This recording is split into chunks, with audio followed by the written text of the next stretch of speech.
You write in Manufacturing Consent that it's the primary function of the mass media in the United States to mobilize public support for the special interests that dominate the government and the private sector. What are those interests?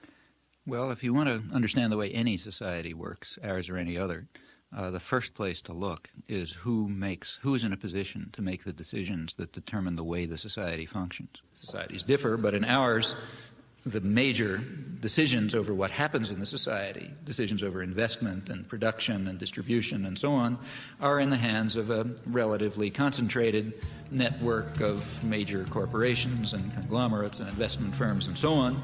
They are also the ones who staff the major executive positions in the government, and they're the ones who own the media, and they're the ones who have to be in a position to make the decisions. They have an overwhelmingly dominant role in the way life happens, what's done in the society. Within the economic system, by law and in principle, they dominate. The control over resources and the need to satisfy their interests imposes very sharp constraints on the political system and the ideological system. When you talk about manufacturing of consent, whose consent is being manufactured? We can, to start with, there are two different groups. We can get into more detail, but at the first level of approximation, there's two targets for propaganda. One is what's sometimes called the political class. There's maybe 20% of the population which is relatively educated, more or less articulate. They play some kind of role in decision-making.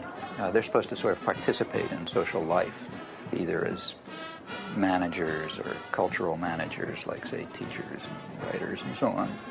They're supposed to vote. They're supposed to play some role in the way economic and political and cultural life goes on. Now, their consent is crucial. It's one group that has to be deeply indoctrinated. Then there's maybe 80% of the population whose main function is to follow orders and not to think, and not to pay attention to anything. And they're the ones who usually pay the costs. All right. Professor Chomsky, Noam, you outlined a model with filters that propaganda is sent through. That's way to the public. Can you briefly outline those? It's basically an institutional analysis of the major media, what we call a propaganda model. We're talking primarily about the national media, those media that sort of set a general agenda that others more or less adhere to the extent that they even pay much attention to national or international affairs. Now, the elite media are the sort of the agenda-setting media. That means the New York Times, the Washington Post, the major television channels, and so on. They set the general framework. Local media more or less adapt to their structure. World News. Begins to sound like it says that there's a beachhead. I think 628 is a good one. Yeah, but I think 6 is a good start. This is the operative soundbite for us. He's ours. He really knows how to time it. We've got a minute for all the time, so that's... I love this soundbite. Okay. And they do this in all sorts of ways, by selection of topics, by distribution of concerns, by emphasis and framing of issues, by filtering of information, by bounding of debate within certain limits. 2.5 minutes to air. 45 seconds. They determine, they select, they shape, they control, they restrict in order to serve the interests of dominant elite groups in the society. There is an unusual amount of attention focused today on the 5 nations of Central America. This is Democracy's Diary. Here for our instruction are triumphs and disasters, the pattern of life's changing fabric. Here is great journalism, a revelation of the past, a guide to the present, and a clue to the future. The New York Times is certainly the most important newspaper in the United States, and one could argue the most important newspaper in the world. The New York Times plays an enormous role in shaping the perception of the current world on the part of the politically active, educated classes. Also, the New York Times has a special role, and I believe its editors probably feel that they bear a heavy burden, in the sense that the New York Times creates history. What happened years ago may have a bearing on what happens tomorrow. Millions of clippings are preserved in the Times library, all indexed for instant use, a priceless archive of events and the men who make them. That is, history is what appears in the New York Times archives, the place where people will go to find out what happened is the New York Times.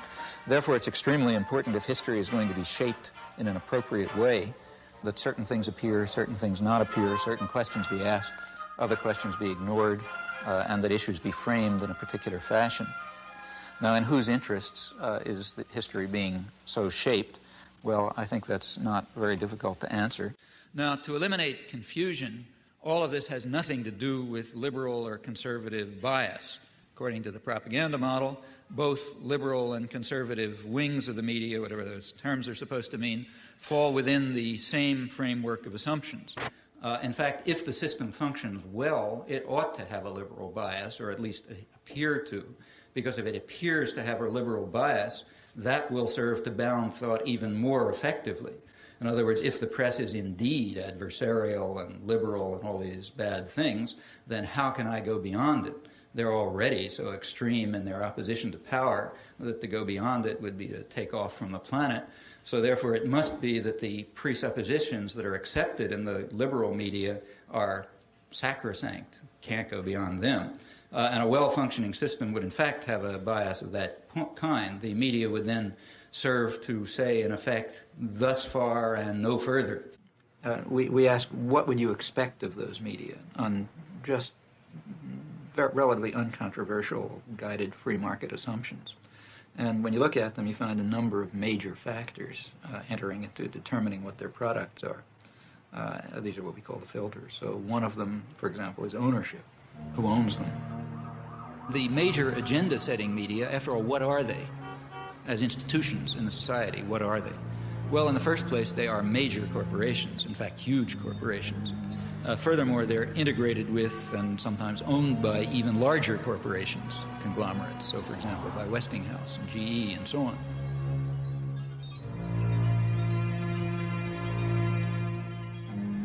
What I wanted to know was how specifically the elites control the media. What I mean is, I guess... It's like asking, how do the elites control General Motors?